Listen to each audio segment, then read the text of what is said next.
Hi, everybody. Welcome back to CMN 153.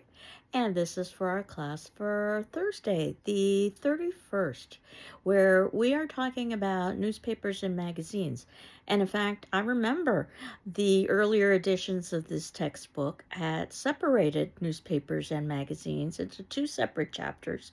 Now they're combined into one. I think that says everything about what's happened to the newspaper and magazine industry, which obviously has been impacted by the internet, but perhaps more so than any of the other industries that we are going to be talking about or media outlets over the course of the semester. And I suppose one of the biggest mistakes that newspapers made initially in the early days of the transformation for the internet is that, and magazines were sometimes doing this as well, is that they were giving away content for free. And people became accustomed to getting news in particular and content for free on the internet. And then they began establishing paywalls, hoping that they would be able to transform their business model. And it looks like on some levels they're doing just that. For instance, the New York Times is probably the best example. Certainly, it's an example that's highlighted in your textbook, the most recent edition of the book. It has over 10 plus million subscribers. And Atlantic Magazine also is a success story, not necessarily nearly as many subscribers, 1 million plus subscribers, but certainly for the magazine industry, that's very, very good. And they realized that if they specialized in multiple revenue streams, um, and this is something that oftentimes is suggested to employees in the workplace as well, is that they generate income through multiple revenue streams. But basically, they branded themselves. And some of these brands might be very familiar to you. So if you are familiar with Wordle, which was a phenomenon, particularly during COVID-19, it's a kind of crossword word game. Um, that was basically from the New York Times, as well as Wirecutter, which you might be familiar with from online sites, also from the New York Times. So, doing all of this and news is what is probably going to save some, but not all, of the newspapers and magazines in both of these industries. So I wanted to talk a little bit about the history of both newspapers and magazines, as well as their purposes. And the purposes are multifold. I mean, on the most surface level, it seems that they're supposed to inform. However, as we know that information has turned into entertainment, entertainment has also turned into information.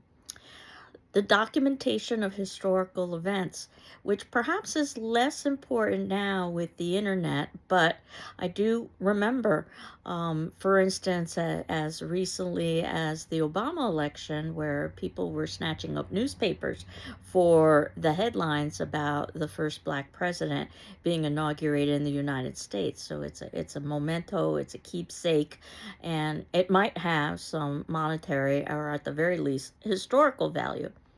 A vehicle for democracy. So, as we'll talk about this in greater depth, newspapers in particular were used to help. I don't want to use the word indoctrinate, that seems a little bit too strong, but to assimilate, perhaps, immigrants, and also the idea of trying to build a cohesive nation. So the cultural values and expectations that would be identified in newspapers and magazines would be brought up by all of the individuals who would ultimately be purchasing or publishing these newspapers and magazines that would be consumed by the masses. The idea too of allowing information to be readily accessible, we talked about this in the book section, is also a democratic ideal. And exposing corruption, and the idea of journalism is mentioned in the First Amendment, which we'll talk a little bit more about, or and the idea of the fact that in some ways, journalism and the media can be seen as another branch of government. So we have the executive and we have the judicial.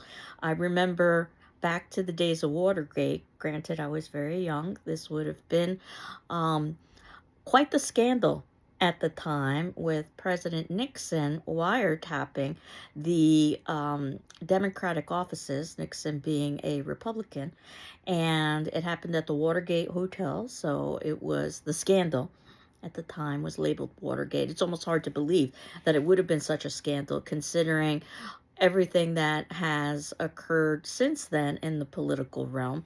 But it basically led to the fall of his administration and his resigning before he could be prosecuted and impeached. So the idea of the media serving as a kind of watchdog is also one of the many purposes of magazines and newspapers. Political and social indoctrination, though, also, as I was suggesting earlier, in terms of many of the immigrants that would be exposed to American values, and even U.S., not necessarily immigrants, but U.S. born individuals trying to build a sense of cohesiveness for a country that is made up basically of different groups.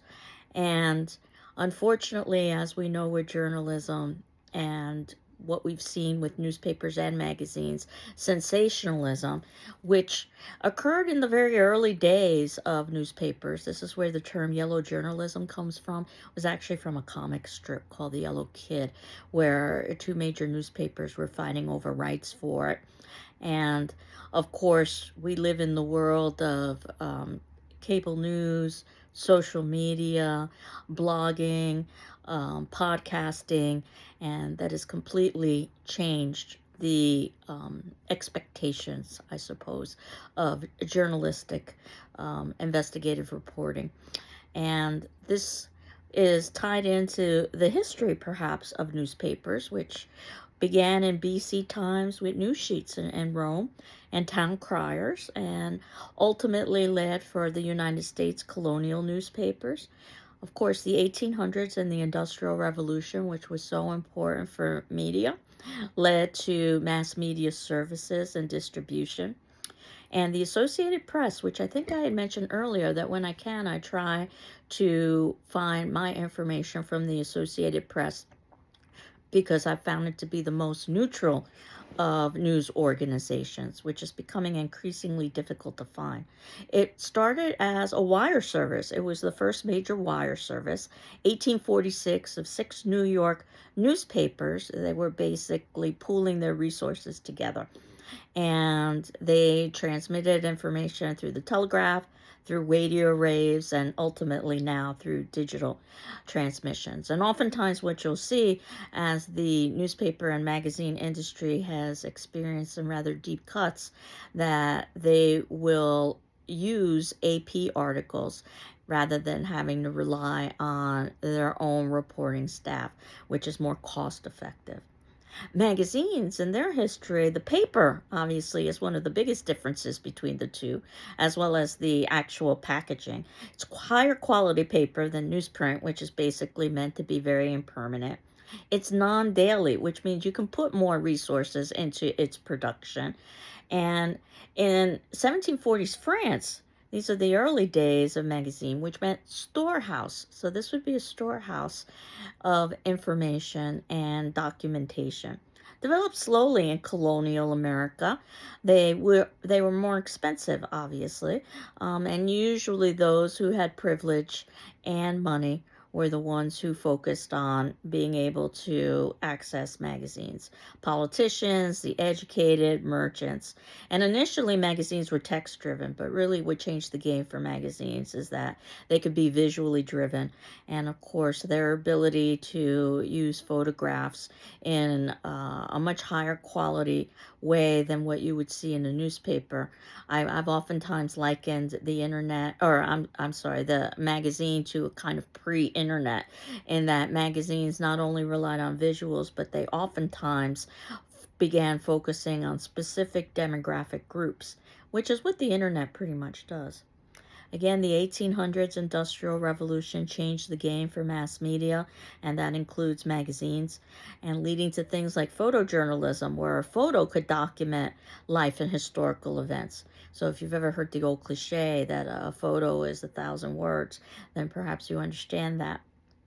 By the mid 1900s, there was a publication called Reader's Digest that you might have heard of, a magazine, and it basically was made up of condensed republications of other works, oftentimes pieces of literature. This was they had the highest US and global circulation. That was surpassed by, believe it or not, the TV Guide. This would put us into the 1980s when there was actually a magazine publication. Before streaming and before being able to access things on cable TV guides, there was a paper TV Guide that was a magazine and had a few articles about television and television personalities. And more importantly, it listed what programs were showing and when. And again, we had very limited options. This is my time period in terms of what media we could consume, and you couldn't stream it at your leisure. So that meant that a large group of people would be consuming the same media at the same time. So it was very well known, the prime time hour, 8 o'clock to 11 o'clock was probably where you would get your highest viewership. Um, that could be the case on weekends, but if you're familiar with Saturday Night Live, which is still on, by the way, and it began in those days of the TV Guide, they realized that there was a late night audience, especially on a weekend when individuals didn't necessarily have to go to work the way they would during the weekday. So Saturday Night Live defied convention in those respects by going on at 11 o'clock. But nevertheless, TV Guide was purchased by media mogul Rupert Murdoch in the late 1980s. This will be very important for us in terms of journalism. Rupert Murdoch, an Australian who got American citizenship, and he basically transformed journalism and the media industry with Fox News, which we will talk about in another chapter. Nevertheless, Rupert Murdoch realized that if he owned TV Guide, then he would be able to have access to being able to put in his own television programming. And at the time, there were three major networks, three major players: ABC, NBC, CBS. And Rupert Murdoch added another, Fox. And at the time, it was thought that no one could break that big three, but Rupert Murdoch did, which shows like The Simpsons, which is the longest running animated television show, by the way. And Fox became a major player. And then, of course, Fox branched out to cable for things like Fox News, which completely changed the way that news reporting happening, which completely changed the way that newspapers and magazines reported the news. So at this point in time, and these are complicated times because there are lots of different ways to measure audience, viewership, or readership. People Magazine, which you might be familiar with, which focuses on entertainment personalities, has the highest total brand audience. That means print, that means digital, that means podcasting, it's everything. AARP, for the Association for Retired Persons, has the highest print and digital audience. And for the longest of times, AARP had the largest audience, period. But as you know, things are always changing in the world of the media, but there obviously is a very large demographic of older individuals, so to which AARP is geared. So that's one demographic group example. Tabloids that you might have heard of that neither are accepted by newspapers or the magazine industry. They're usually printed on newspaper print, and they look like newspapers, but they oftentimes carry content that looks more like a magazine, and they usually have some pretty negative associations with them. Less so now than what they used to, as news has become more tabloid like. Um, And as I was indicating, demographics editions that are targeted to a specific demographic group, have become more and more popular. And again, I think it sort of mimics the idea of the niche audience that the internet can get. There are webzines, there are magazines that are exclusively online. There's also something called a book zine, where it's a special edition single topic magazine that usually sell for more money. So, media Mongols. Now, I talked a little bit about Rupert Murdoch, and he was hugely important in the late 1900s. But that's not to say he was the first. You might have heard of some of these names: Joseph Pulitzer and William Randolph Hearst. They were major players in media for magazines and newspapers in the late 1800s. And they were responsible in part for company chains, companies that would own multiple publications. The Hearst Corporation, for instance, still exists and owns quite a few corporations. So while it might seem like we've got much more media available to us, if it's all coming from the same source, we really have less media and less news than one would initially think.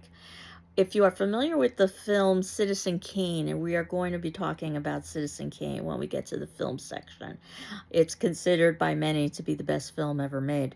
It is modeled on William Randolph Hearst, who again owned an enormous amount of media and initially had grand intentions about how he was going to fight for the common person.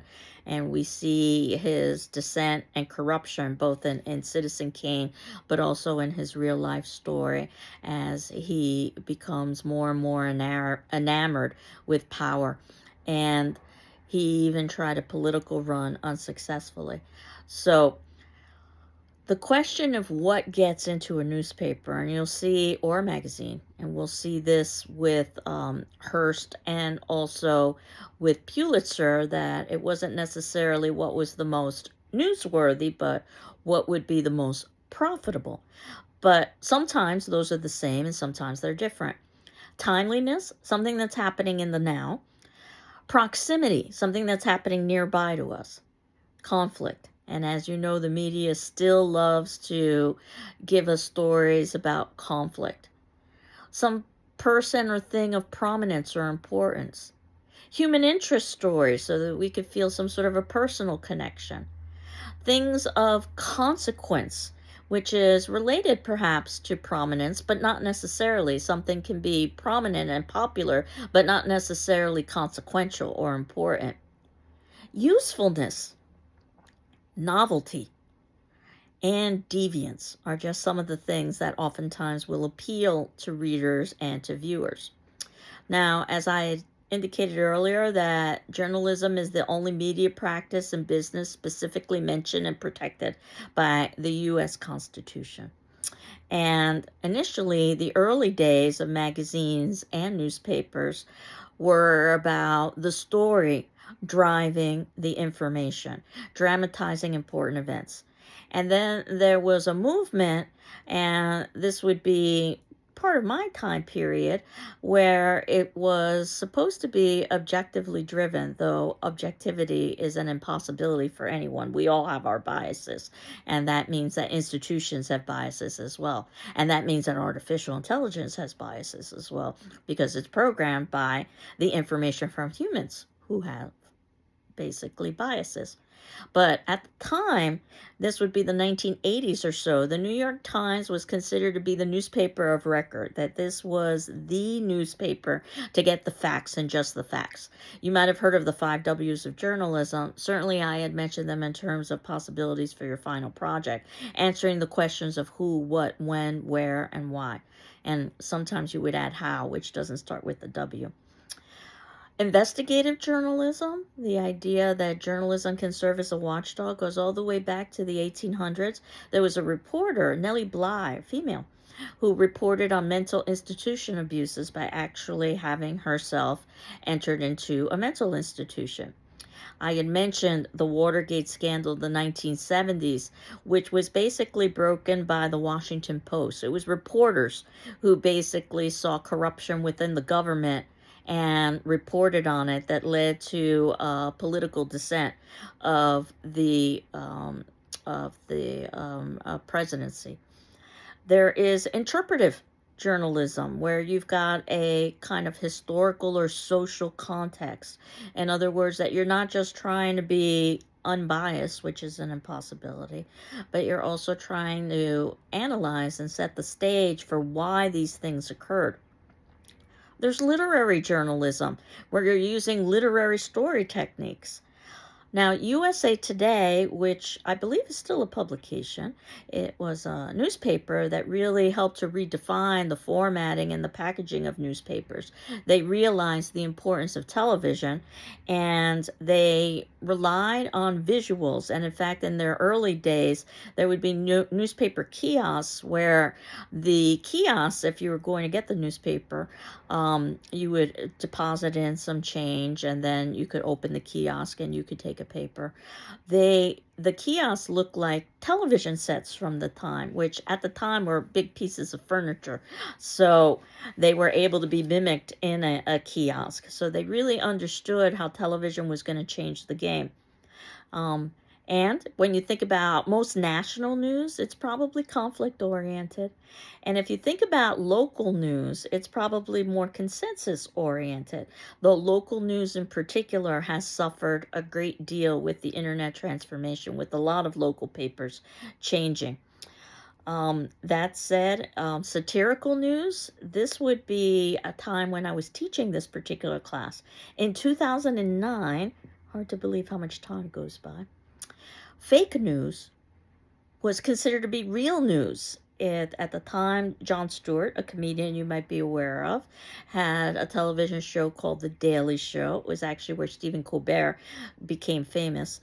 And nevertheless, it was voted by Time magazine, which is a very important and influential magazine in the magazine industry, as the most trusted newscaster in a 2009 online poll. So Jon Stewart, a comedian who was giving fake news, in effect, satirical interpretations of the news, was viewed as the most trusted newscaster. I don't know if anybody is trusted anymore. That's how things have changed from 2009 to 2025. And there are things like alternative press. As more and more people become skeptical about the information that they're getting, they're turning to non-mainstream sources. Or nonprofit press that's community-based and not necessarily business-based. There's such a thing called vertical press, too, where you've got your niche interest digital sites with bundled related content, which is how publications have found a way to reinvent themselves. Some of the issues that are facing both newspapers and magazines, and there are quite a few.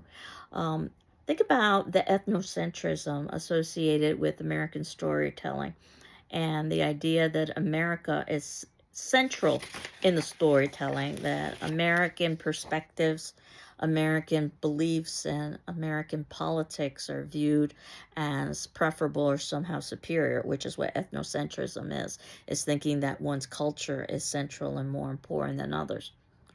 Of course, we're in the age of misinformation and fake news in a way we never could have anticipated with artificial intelligence bots. But this started with citizen journalism, the idea that as more newspapers and magazines were experiencing staffing cuts, that as citizens, individuals, we had the ability to not only consume media, but to create it with things like our cell phones. And the technology allowed basically citizen journalists, that you could have someone who has no journalistic training basically record an event and post it. And that comes with a lot of positives, because now all of a sudden things that wouldn't normally be exposed could be exposed. But it also comes with a lot of negatives, because citizen journalists don't have gatekeepers in the way the journalistic industry does. It's filled with editors and fact checkers. So the proliferation of news that has been doctored, or that is misinformation or disinformation, has grown seemingly exponentially. We do know how partisanship has become increasingly important in media, and the idea that there is no neutrality, and when you see the success of Fox News, which really led to the beginning of partisanship, the other major players realized that this was the formula for economic profit.